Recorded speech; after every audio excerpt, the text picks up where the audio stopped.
ఇక్కడున్న రైతులందరినీ ఉద్దేశించి నేను మాట్లాడాలనుకుంటున్నా. 2014లో రాష్ట్ర విభజన జరిగినప్పుడు కట్టుబట్టలతో మెడబట్టి మనం బయటికి గెంటేశారు. రాజధాని ఎక్కడ ఉండాలో కూడా చెప్పని పరిస్థితి. ఆనాడు చంద్రబాబు నాయుడు గారు ఆంధ్రులందరినీ ఒప్పించి ఒకే రాష్ట్రం ఒకే రాజధాని కానీ అభివృద్ధి వికేంద్రీకరణ నినాదం తీసుకున్నాం. దాంట్లో భాగంగా అనంతపూర్కి కియా మోటార్స్ని తీసుకొచ్చాం. ఆనాడే అనంతపూర్ జిల్లాకి జాకీ లాంటి పరిశ్రమలు తీసుకొచ్చాం. ఏకంగా అనంతపూర్ కర్నూలు జిల్లాని రెన్యూవబుల్ ఎనర్జీ హబ్గా తీర్చిదిద్దాల లక్ష్యంతో అడుగులు వేసాం, పునాదులు వేసాం. కానీ ఒక్క అవకాశం అన్న మాట ఎన్ని గడిచిన 5 సంవత్సరాలు రాష్ట్రం దారి తప్పింది. దానివల్ల తీవ్రంగా నష్టపోయింది ఆంధ్ర యువకులు. ఎక్కడ ఉద్యోగాలు ఉపాధి లేని పరిస్థితి. చాలామంది నన్ను అడిగారు, 5 సంవత్సరాలు మనం ఇబ్బంది పడ్డాం, మన దగ్గర బెంగళూరు లేదు, చెన్నై లేదు, హైదరాబాద్ లేదు, మన పరిస్థితి ఎలా ఉంటుందని. ఆనాడే వాళ్ళందరూ చెప్పా, మన దగ్గర ఒక బ్రాండ్ ఉంది, ఆ బ్రాండే గౌరవ ముఖ్యమంత్రి చంద్రబాబు నాయుడు గారు.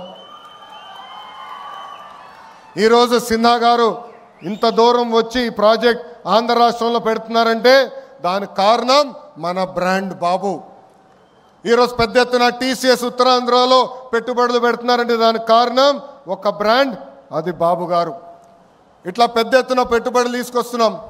గౌరవ మంత్రి గారు ఇప్పుడే చెప్పినట్లు బాబు సూపర్ 6లో తొలి హామీ 20 లక్షల ఉద్యోగాలు కల్పిస్తామని. దాంట్లో భాగంగా ఈ ప్రాజెక్ట్ మన ప్రాంతాన్ని తీసుకొచ్చాం. వెనుకబడిన రాయలసీమ జిల్లాకి ఈరోజు తీసుకొస్తాం జరుగుతుంది. ఇక్కడున్న రైతులందరినీ నేను మనస్ఫూర్తిగా అభినందిస్తున్నా. ఇక్కడ ప్లాంట్ వస్తుందంటే మీరు ముందుకు వచ్చి భూములు ఇచ్చారు. తద్వారా కనీసం 10,000 మందికి స్థానిక యువకులకి ఉద్యోగాలు ఉపాధి కల్పించే బాధ్యత తెలుగుదేశం పార్టీ తీసుకుంటుంది. గౌరవ ముఖ్యమంత్రి గారు ఒక టార్గెట్ పెడితే మేము అందరం సీరియస్గా తీసుకుంటాం. 78 గిగావాట్లు ఏకంగా ఆంధ్ర రాష్ట్రానికి తీసుకురావాలని చెప్పారు. విద్యాశాఖ మంత్రిగా నేను అధికారులకు ఆదేశాలు జారీ చేశాను. కంపెనీలతో సెంటర్ ఆఫ్ ఎక్సలెన్స్ ఏర్పాటు చేశాం.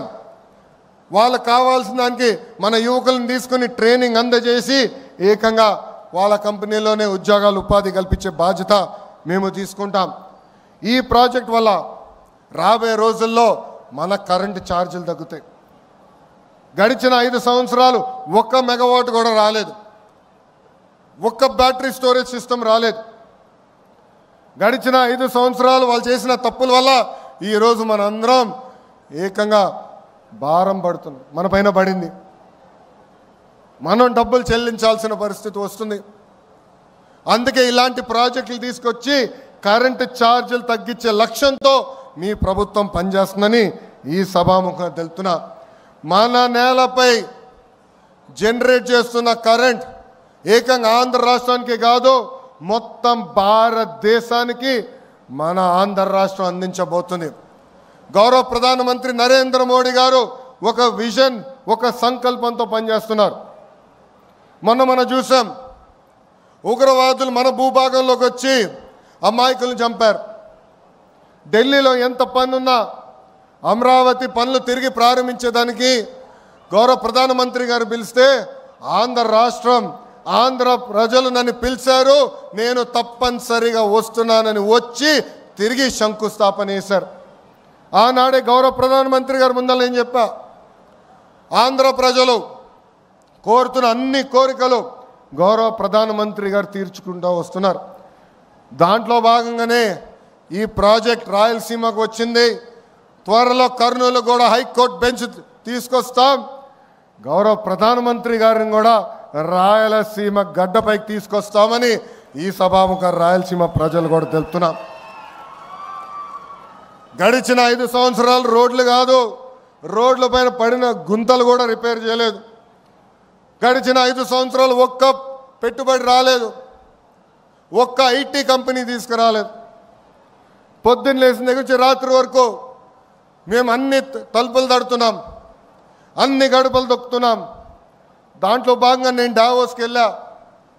సిన్హా గారు గౌరవంగా నన్ను భోజనం పెట్టి పిలిచారు. ఆ భోజనంలో ఆయన ఒకటే చెప్పారు, గడిచిన 5 సంవత్సరాలు ఎన్ని కష్టాలు పడ్డాం. కానీ ఈసారి బాబు గారు తిరిగి వచ్చారు. నువ్వు అడుగుతున్నావు, అందుకే నేను ఆంధ్ర రాష్ట్రంలో పెట్టుబడి పెడతా, ప్రత్యేకంగా రాయలసీమ ప్రాంతంలో పెట్టుబడి పెడతానని చెప్తాం జరిగింది.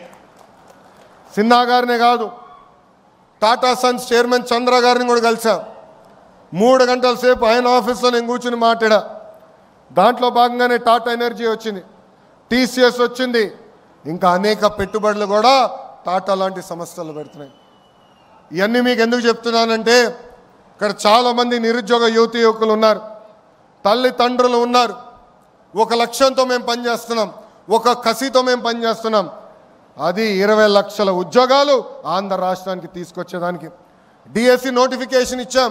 16,347 టీచర్ పోస్టులు కూడా వచ్చే నెలలో భర్తీ చేసే బాధ్యత కూడా కూటమి ప్రభుత్వం తీసుకుంటుందని ఈ సభాముఖ నిరుద్యోగ యువతి యువకులందరికీ హామీ ఇస్తూ, నాకు ఇంత అద్భుతమైన అవకాశం ఇచ్చిన మీ అందరికీ పేరు పేరున నా హృదయపూర్వక ధన్యవాదాలు తెలుపుకుంటూ, ఇలాంటి పెద్ద పరిశ్రమలు వచ్చినప్పుడు ఆహ్వానించాలి, పెట్టుబడులు పెట్టించాలి.